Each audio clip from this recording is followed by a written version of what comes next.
بسم اللہ الرحمن الرحیم الصلاۃ والسلام علیکہ یا رسول اللہ ولا آلکہ و صحابکہ یا حبیب اللہ۔ سورۃ الدخان 25ویں پارے کی یہ سورت ترتیب کے لحاظ سے 44ویں نمبر پہ ہے۔ 44 الدخان کا مطلب ہے دھواں۔ اس صورت میں ذکر جو ہوا ہے کہ اچھا انتظار کرو اس دن کا جب آسمان دھواں ہو جائے گا، جب دھواں لیے ہوئے آئے گا اور لوگوں پر چھا جائے گا۔ یہ دردناک عذاب ہے۔ بعض لوگوں نے اس دھواں کو قیامت کی نشانیوں میں سے بیان کیا ہے اور اسے تمہید سمجھا ہے، اور کچھ نے قیامت کے دن عذاب کے طور پر دھواں ظاہر ہوگا جو منافقین کی آنکھوں اور کانوں کو بر دے گا۔ بعض اس بات کا انجام طے شدہ سمجھتے ہیں کہ رسول خدا صلی اللہ علیہ وسلم کی دعوت کو جھٹلانے والے اور ان سے منہ موڑنے کی وجہ سے قید سالی اور تنگ دستی میں مبتلا ہوں گے، تو لوگ اپنی کمزور آنکھوں کی وجہ سے آسمان کی طرف دیکھیں گے، اسے دھواں سنتے ہوں گے۔ بعض نے کہا کہ قیامت کے دن یہ بے ہوش ہوں گے اور نتنوں، کانوں اور بدن کے سوراخوں سے دھواں نکلے گا۔ یہ واقعہ اس صورت میں خوف دلانے کے لیے بیان ہوا اور اسی لیے صورت کا نام الدخان رکھا ہے۔ نبی اکرم صلی اللہ علیہ وسلم ایک باغ میں تشریف فرما تھے صحابہ کے ساتھ، اور جس میں حضرت عمر رضی اللہ تعالیٰ عنہ کا خصوصیت کے ساتھ ذکر ہے۔ آپ صلی اللہ علیہ وسلم نے ایک چھوٹے سے ٹھگنے قد کے آدمی کو دیکھا، بڑا فنکار اور بڑا حرفن مولا، ایسی ایسی باتیں کرتا کہ حیران رہ جاتی عقل۔ آپ صلی اللہ علیہ وسلم اس کے پاس گئے، اس سے چند باتیں کی، وہ کوئی ما فوق الفطرت باتیں کرنے لگا، تو آپ صلی اللہ علیہ وسلم نے اس سے کچھ چند آزمائش کے طور پر باتیں پوچھی۔ وہ کہنے لگا آپ جو مجھ سے پوچھنا چاہتے ہیں بتاؤ، میں اس کا جواب دوں گا۔ تو آپ صلی اللہ علیہ وسلم نے سورہ الدخان کو اپنے ذہن میں، اپنے دل میں رکھا اور اسے پوچھا بتا میرے دل میں کیا ہے۔ تو اس نے صرف اس کا آدھا لفظ الدخ اتنا کہا اور بس۔ آپ صلی اللہ علیہ وسلم کی مراد بھی دخان تھی اور اس نے آدھا لفظ کہا، اور یہ کہہ کر وہ ادھر ادھر ادھر۔ حضرت عمر رضی اللہ تعالیٰ عنہ نے فرمایا کہ یہ دجال ہے یا رسول اللہ، مجھے اجازت دیجیے میں اس کا سر قلم کر لوں۔ آپ صلی اللہ علیہ وسلم نے فرمایا کہ اگر دجال ہو بھی تو تم اس کو قتل نہیں کر سکتے، وہ اس لیے کہ دجال کے قتل کے لیے اللہ تبارک و تعالیٰ نے حضرت عیسیٰ علیہ السلام کو معمور فرمایا ہے، اور مبعوث جب فرمائیں گے دوبارہ آسمان سے نزول کریں گے، وہ دجال کو قتل کریں گے مقام لد کے مقام پر۔ اور آج پورے یورپ میں ایک درخت کی کاشت کی جا رہی ہے جہاں ہر یہودی پیچھے چھپے گا، وہ درخت ہر چیز گواہی دے گی، یہ میرے پیچھے یہودی چھپائی ہے، لیکن وہ درخت گواہی نہیں دے گا۔ آج پورے یورپ میں اس کی کاشت ہو رہی ہے۔ بہرحال بات لمبی ہے، لیکن اس دخان کے نام سے یہ بات یاد آئی۔ تو بعض لوگ ایسے بھی ہوتے ہیں فتنہ پرداز، شعبدہ باز، اپنی شعبدہ بازی سے ما فوق الفطرت باتیں کرنا شروع کر دیتے ہیں۔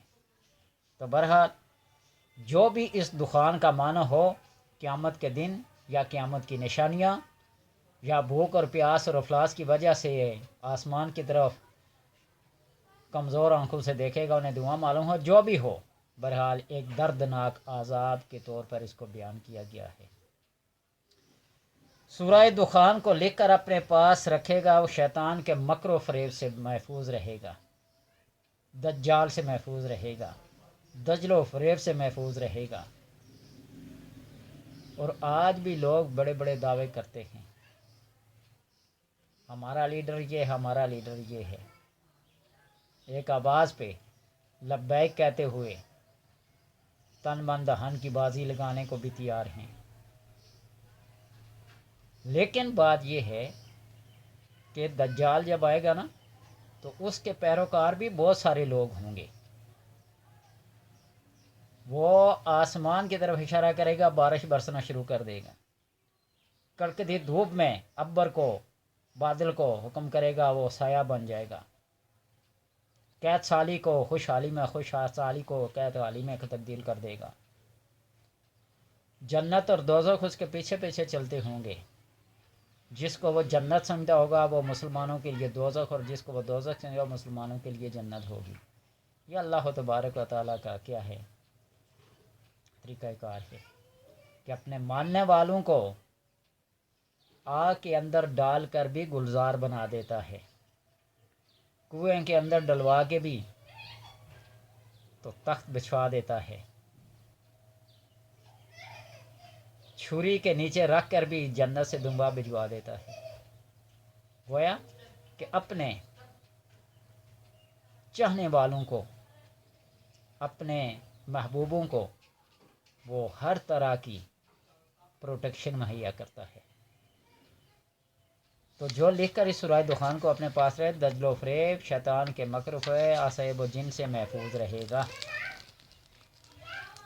اور اگر کوئی شخص سورہ دخان کو لکھ کر سرانے میں رکھے، اچھے خواب دیکھے گا، بے خوابی اور شیطانی وسوسوں سے محفوظ رہے گا، اور رات کے مصائب سے پرامن رہے گا. دن کی جتنی بھی پریشانیاں، رات کی جتنی بھی پریشانیاں، بستر پر جانے کے بعد جو پریشانیاں، بے خوابی کی، ڈراونے خوابوں کی، بے چینی اور بے کیفی کی، ساری تکلیفوں سے اللہ محفوظ رکھتا ہے.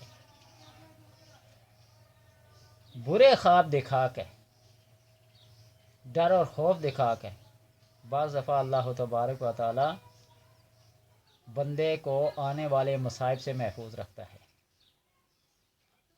غوث اعظم، پیران پیر، دستگیر، شیخ عبد القادر جیلانی، محبوب سبحانی، شہباز لامکانی، جو خطاب دیں ان کے لیے بہت معمولی ہیں، وہ ان خطابات سے کہیں اوپر ہیں. لیکن فرماتے ہیں کہ اللہ اپنے بندے پر اتنا مہربان ہے کہ رات کو برے ڈراونے خواب، قتل و غارت کے، نقصانات کے، حادثات کے خواب دکھا کر جو اس کو زندگی میں پیش آنے والے واقعات ہوتے ہیں وہ خواب کی صورت میں دکھا کر ان سے ٹال دیتا ہے. مہربان جو ہوا، رحمان جو ہوا، رحیم جو ہوا، کریم جو ہوا، لطیف جو ہوا، ودود جو ہوا، کون کون سی صفت اس کی بیان کی جائے. تو بہرحال وہ بندہ برے خوابوں سے کیا رہتا ہے؟ محفوظ رہتا ہے. اور اگر کوئی شخص سورہ دخان کو لکھ کر پانی میں گھول کر پیے تو درد شقیقہ والا مریض، شقیقہ کہتے ہیں آدھے سر کے درد کو، کبھی آدھا اس سائڈ پہ، کبھی اس سائڈ پہ، کبھی اگلے حصے میں، کبھی پچھلے حصے میں، یعنی پورے سر کا درد نہ ہو، آدھے سر کا درد ہو، اس کو شقیقہ کہتے ہیں. تو اس درد سے محفوظ رہتا ہے. ایک کتاب ہے قانون طلسمات، اس میں بھی ایک طلسم لکھا ہوا ہے، ایک ٹوٹکا لکھا ہوا ہے. اگرچہ میں کسی کو بتاتا نہیں ہوں لیکن زبان پہ آ گیا. کسی موٹے جانور کی ہڈی جو نل ہوتا ہے، سوراخ والی موٹی ہڈی، وہ کہیں محفوظ رکھ لے اور درد شقیقہ اسے ہو، آدھے سر کا درد ہو، تو صبح سورج طلوع ہونے کے بعد اس ہڈی کو سامنے رکھ کر اس کے اوپر پیشاب کر دے، ہمیشہ ہمیشہ کے لیے اس کا درد ختم ہو جائے گا. کہنے کا تو میں بات کہہ دیتا ہوں، اپنی پروٹیکشن کے لیے، اپنی حفاظت کے لیے ہر علم کا سیکھنا، اس پہ عمل کرنا جائز ہے. امام غزالی رحمۃ اللہ تعالیٰ نے بھی لکھا ہے جادو کا سیکھنا بھی اپنی پروٹیکشن کے لیے جائز ہے، لیکن دوسروں کے اوپر کرنا یہ حرام ہے، حرام ہے. دائرہ اسلام سے بندہ خارج ہو جاتا ہے. حیرت ہے کہ میں بعض دفعہ کوئی ایک ایسی بات کہتا ہوں، لوگوں کے جو کمنٹس آتے ہیں نا تو مجھے پڑھ کر بڑی حیرت ہوتی ہے. میں ان کی ہدایت کے لیے دعا ہی کر سکتا ہوں.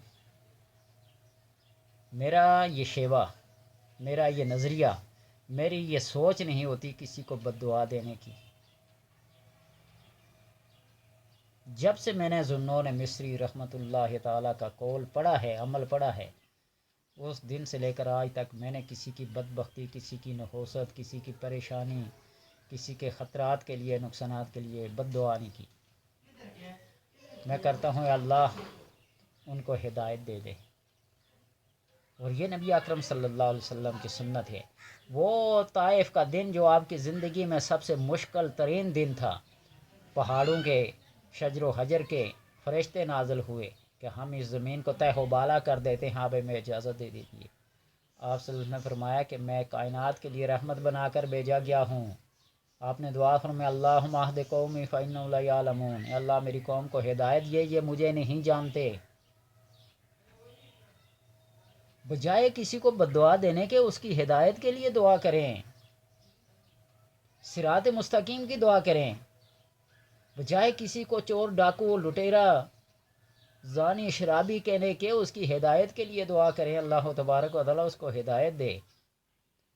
وہ ذوالنون مصری رحمۃ اللہ تعالیٰ نے دریا دجلہ میں کئی دفعہ بیان کرنی، وہ کشتی آ رہی تھی، نوجوانوں کو دیکھ کر مریضین نے کہا ان کے لیے بد دعا کریں، تو آپ نے فرمایا اللہ جس طرح زندگی میں ان کو عیش و عشرت دی، آخرت میں بھی ان کو عیش و عشرت دے۔ وہ کشتی کنارے لگی، آپ کے قدموں پہ سر رکھ کر آپ کا توبہ کی، سارے کے سارے توبہ طائب ہو کر سیدھے سادے مسلمان بن گئے۔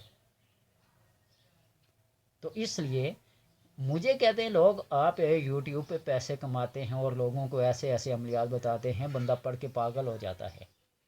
میں کہتا ہوں جو قرآن پڑھ کر پاگل ہو وہ ہوتا رہے پھر۔ جو قرآن کی سورہ دخان کو، سورہ حاشر کو، سورہ حشر کو، سورہ یاسین کو، سورہ مزمل کو، یعنی پورے قرآن کو جو پڑھ کر پاگل ہوتا ہے وہ پاگل ہوتا رہے، اس کی قسمت میں اللہ نے پاگل ہونا اگر لکھا ہے تو وہ ہوتا رہے۔ قرآن کو پڑھ کر لوگ رائے راست پہ آتے ہیں۔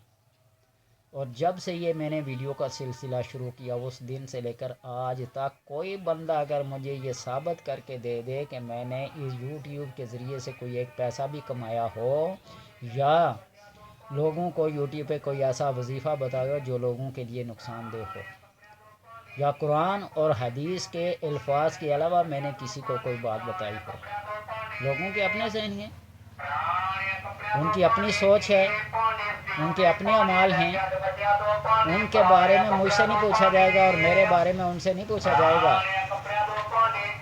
تو اس لیے اللہ تبارک و تعالیٰ سے میں ہدایت کی دعا ہی مانگتا ہوں، اللہ ان کو ہدایت دے۔ اگر وہ طنز کے طور پر کرتے ہیں تو میرا کیا بگاڑ رہے ہیں؟ میرا تو کام اللہ کے کرم سے چل رہا ہے، چلتا رہے گا۔ جب یہ یوٹیوب نہیں تھی تو ایک مسجد کا امام تھا، ایک مسجد کا خطیب تھا، جو میں نے تبلیغ کرنی تھی وہ کر دی۔ میں نے لوگوں کو فقہ پڑھایا، حدیث پڑھائی، اصول حدیث پڑھائی، ادب کی کتابیں پڑھائی، انگلش میڈیم اسکولوں میں پڑھایا بے شمار۔ میرا تو سلسلہ ہی تدریس کا ہے۔ تو جو مرضی لوگوں کے کمنٹس آتے رہیں، مجھے ان سے کوئی فرق نہیں پڑتا، ٹھیک ہے۔ اپنوں کو چھوڑیں جو غیروں کے آتے ہیں، جو میری زبان سے واقف نہیں، جو میرے لہجے سے واقف نہیں۔ انڈین کو دیکھیے، امریکن کو دیکھیے، برطانیہ والوں کو دیکھیے، اور زیادہ لوگ مجھے وہی رابطے میں رہتے ہیں۔ میں ان کا شکر گزار ہوں، وہ میری باتوں کو سن کر ان پہ عمل کرتے ہیں۔ تو اس لیے کمنٹس اپنی مرضی سے کریں، جو مرضی کریں، میری صحت پہ کوئی اثر نہیں ہے۔ میں نے یہ ایک ذمہ داری لی ہوئی ہے کہ میں نے لوگوں کو ہر وہ بات بتانی ہے جو میں جانتا ہوں۔ یہ امانت ہے آپ کی جو میں آپ کو لٹا رہا ہوں۔ تو اللہ تبارک و تعالیٰ سے دعا ہے کہ ان اعمال کے اوپر عمل کر کے توفیق دی اللہ تبارک و تعالیٰ، لوگوں کو رائے راست پہ لانے کی، لوگوں کو ہدایت دینے کی۔ بڑے بڑے ٹک ٹاکرز کو دیکھیں، ایک ایک دن میں لاکھوں کروڑوں کماتے ہیں، اور ان کے کمنٹس، ان کے ویوز، ان کے سبسکرائبر بے شمار ہیں۔ میں نے کبھی آپ سے کہا میری ویڈیو کو لائک کر دیں، شیئر کر دیں، سبسکرائب کریں، یہ کریں وہ کریں؟ مجھے کیا غرض ہے اس سے؟ مجھے کوئی غرض نہیں ہے۔ جو کرتا ہے وہ اپنے لیے، جو نہیں کرتا وہ اپنے لیے۔ لیکن ہمارا یہ ٹرینڈ بن چکا ہے کہ ایک آدمی کہے گا آؤ فلم لگی ہے سنیما میں چلتے ہیں فلم دیکھنے کے لیے، سارے لوگ اس ایک آدمی کے پیچھے ہو جائیں گے، اور 99 آدمی کہیں گے آؤ مسجد میں چلیں تو کوئی بہانہ بنائے میرے کپڑے نہیں ہیں، میرے فلاں نہیں ہے، میرا وضو نہیں ہے، میرے فلاں ہے، مہمان آیا، میرا بیمار ہے۔ تو اس لیے اللہ تبارک و تعالیٰ سے ہدایت کی دعا ہے کہ سب کو اپنے راہ مستقیم پر چلنے کی توفیق عطا فرمائے۔